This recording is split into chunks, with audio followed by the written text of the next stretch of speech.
There is a point in doing nothing, in being nothing.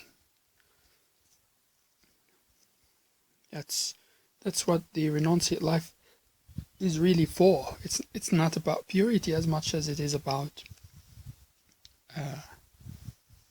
freedom.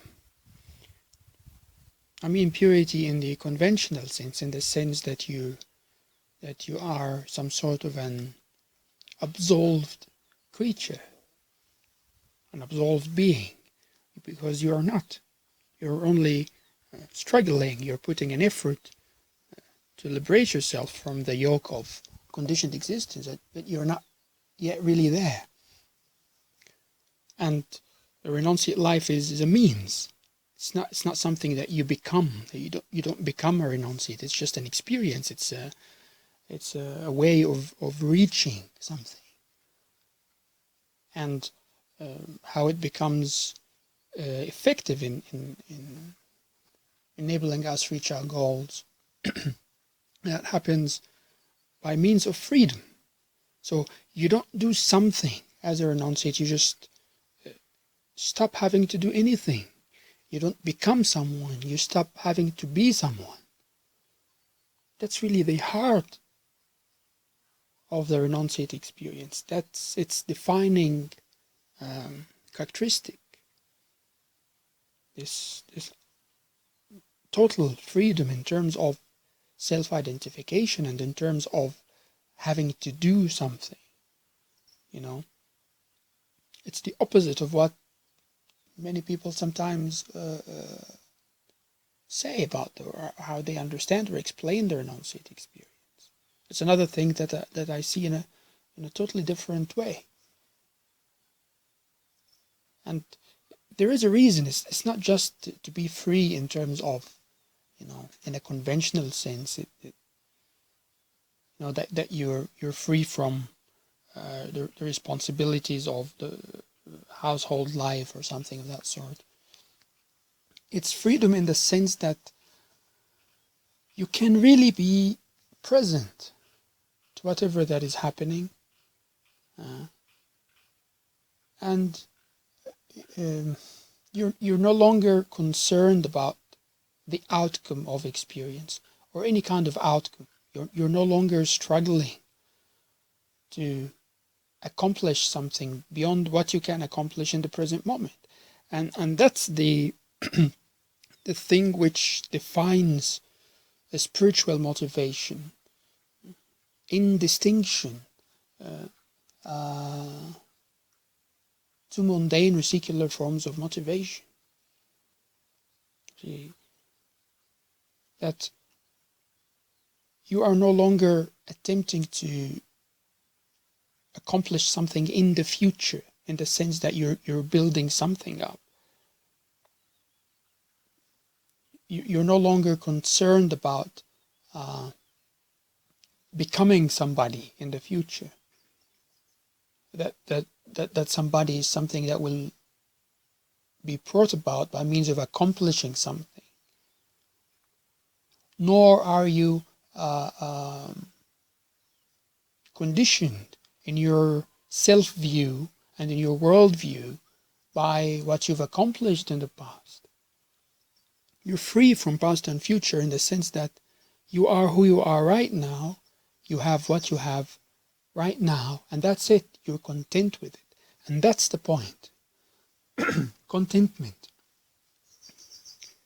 It's not contentment in the sense I'm happy with what I have. It's contentment in a psychological sense, in a mental sense, which is being able to attend completely to the present moment, not because you're doing it with effort. It's just because that there is nothing in the past, nothing in the future that is attracting the attention, that is commanding the attention.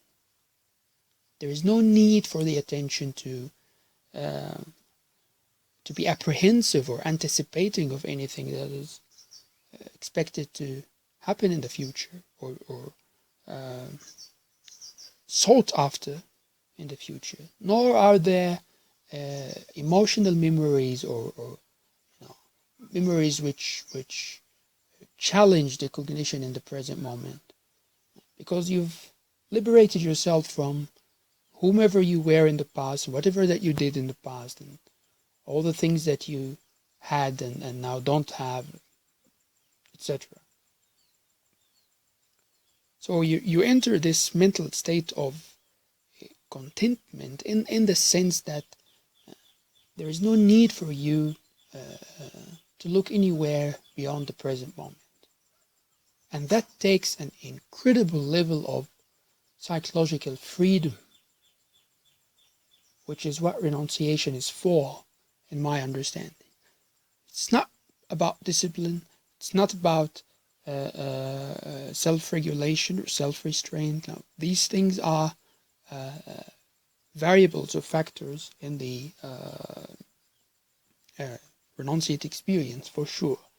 But what is it really for? What renunciation is for? It is to allow you to enter into this mental condition of freedom. Freedom in the sense of not being swayed by past or future, which is the opposite of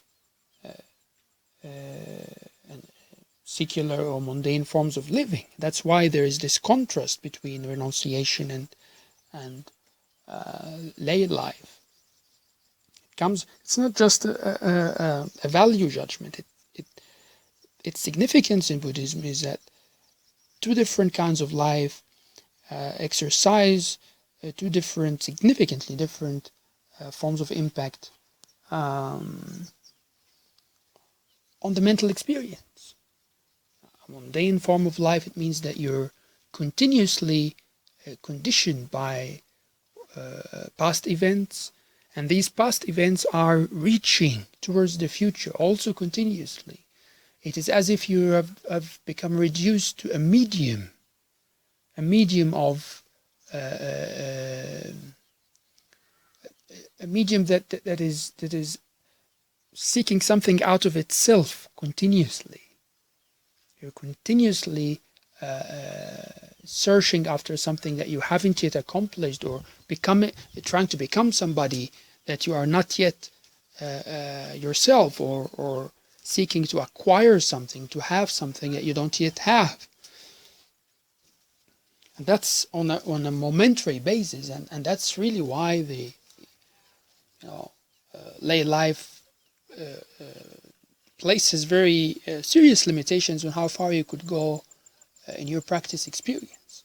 Although it's possible to make significant advances in the Dharma practice in a lay context, of course, but you will notice that the more a lay practitioner becomes devoted to practice, the more he or she withdraw from their mundane engagements and pursuits and motivations and whatever it is that they're following. It's an inversely proportional relationship, and there is no way out of it.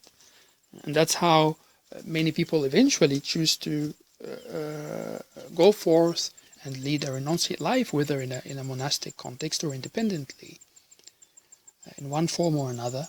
That's because they reach a point where not only do they finally see the significance of the renunciate experience in its psychological sense, not in its circumstantial sense or in the sense of social religion, but what renunciation is for in psychological terms, what it does to your mind.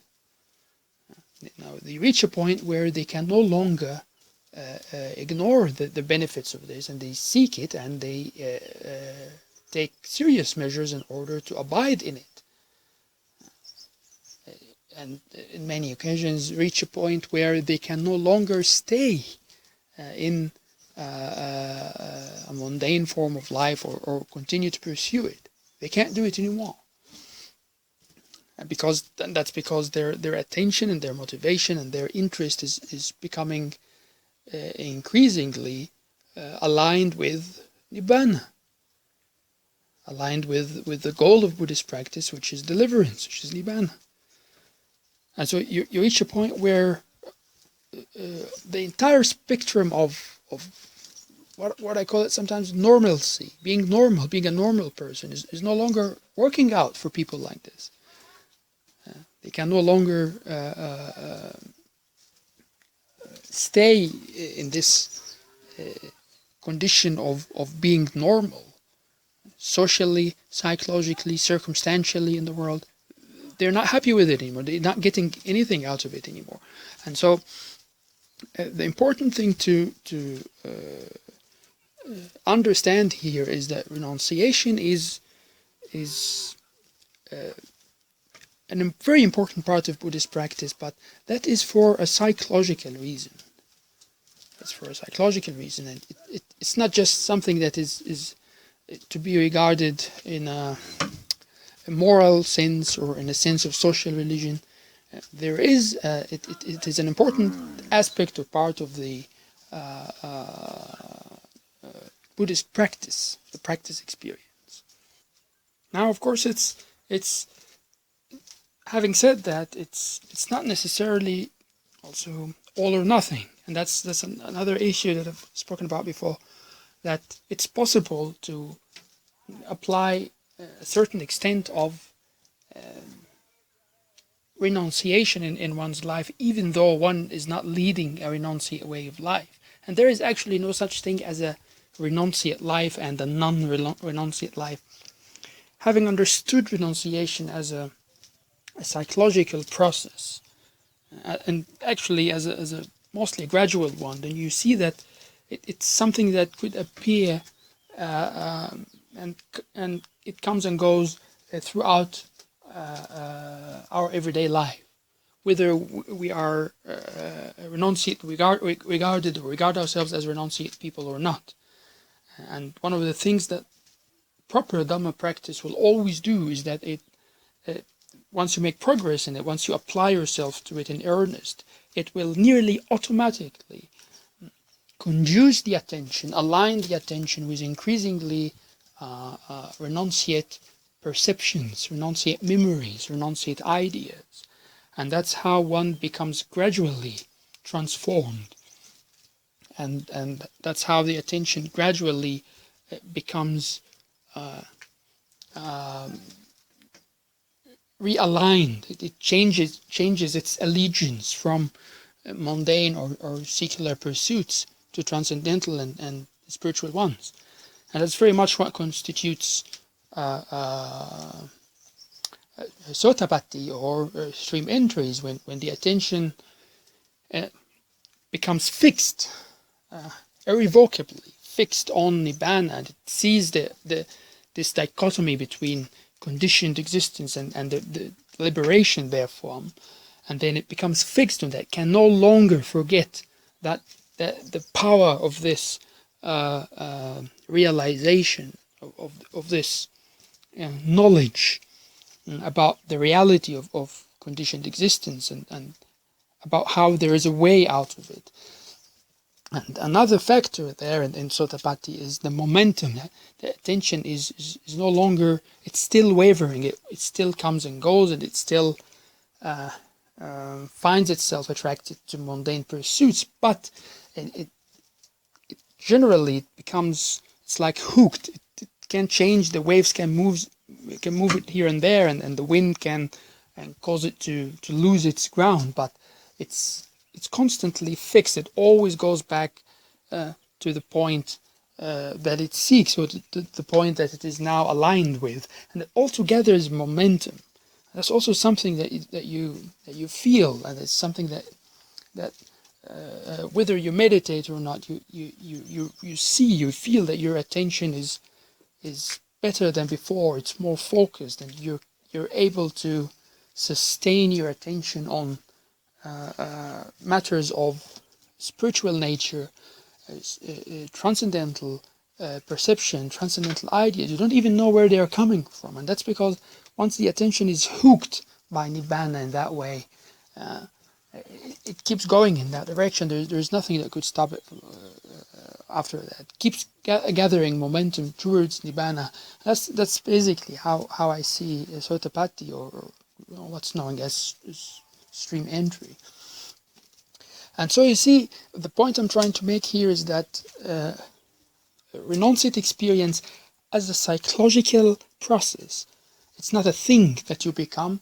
It's not an event that happens. It's a process. It's a very gradual one. It's a very important and essential part of Buddhist practice. It's not dispensable. You can't say, oh, well, it's modern times. You can no longer pursue renunciation. All this is very highly problematic.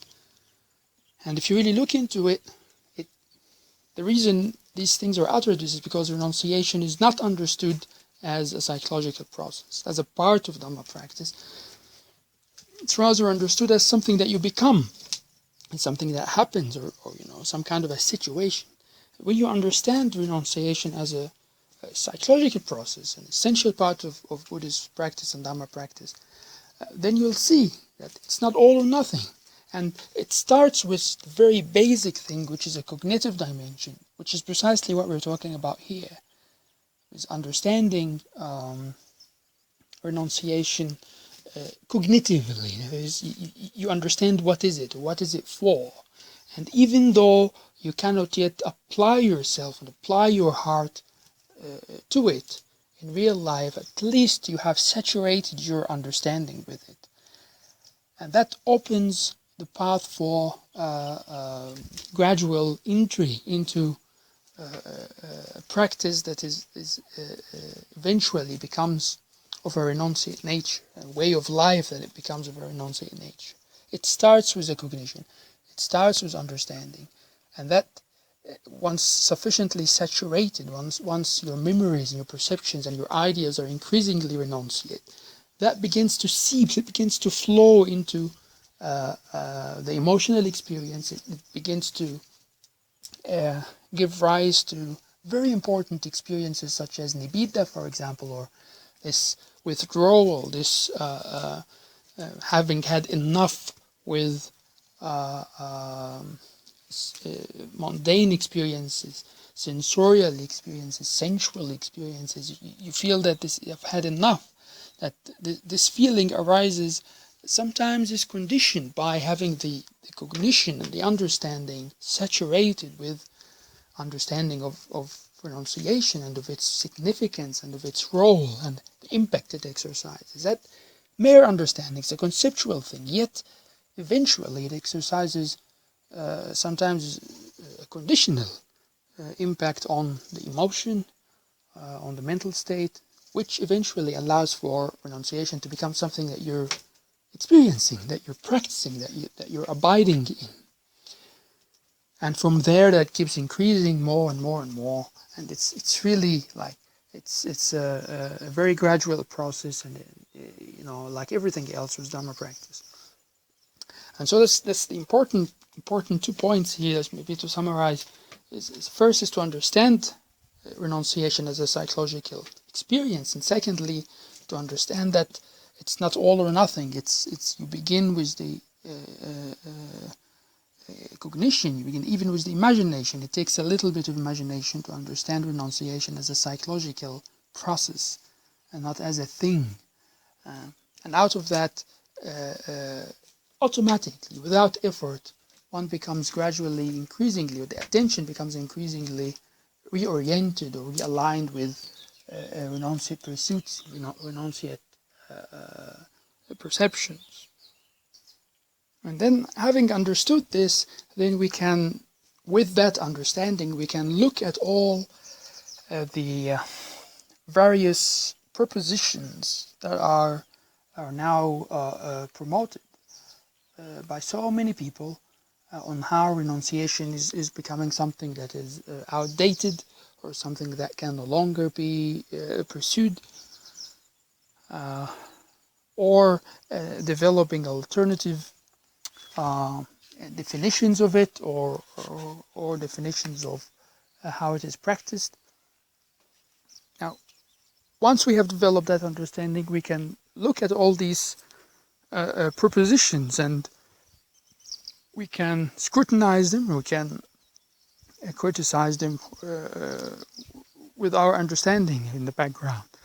And then you'll see that one of the major problem with all the things that, first of all, I'm referring to things such as that that practices of withdrawal, for example, are no longer necessary or are never been a part of Buddhist practice, and that increasing promotion of socially engaged form of Dharma practice. And to the extent that this is actually basically beginning to replace, I would say, renunciate forms of practice, and not just on a practical level, but also on the doctrinal level, on the level of explaining what Dhamma is and what Dhamma experience and Dhamma practice is. And this is a new development, by the way. I mean, people and monastics or also devoted lay practitioners have always been doing socially engaged activities, but I think that there's a beginning and a shift in the Theravada, at least, that socially engaged form of practice are becoming promoted as something that is originally Buddhist, or that it is coming from the Buddha's teaching, which of course I believe it isn't. And I have absolutely nothing against these things. It's just that what's important for me is to be clear about what is it that is truly Dharma practice. And this is a difficult thing, and it's okay to disagree about it. But in that particular issue, you couldn't reconcile these two things together. You couldn't reconcile a socially engaged form of practice with renunciate forms of practice. And that's why it's important to keep the difference clear in mind and to recognize that the one cannot be reconciled with the other. And that's a different topic that we can talk about later. It's a long issue. But for now, I think that one of the reasons these propositions are made is that there is actually no clear understanding of renunciation as something that is important psychologically speaking, the psychological significance of it, you see. And there is no understanding of, for example, how one could practice renunciation not by applying himself or herself to it, but to practice it as a cognitive attitude, something that you understand cognitively, something that you think about. That is enough. Sometimes this is all that it takes, and it's actually necessary to start with this cognitive foundation. It's not an attitude of life, it's an attitude of understanding, an attitude of thinking, an attitude of memory that you could call renunciate, even though it is not yet manifesting in behavior, not even in emotion, but it is there. It's in your understanding, it's in your memory, and that is enough.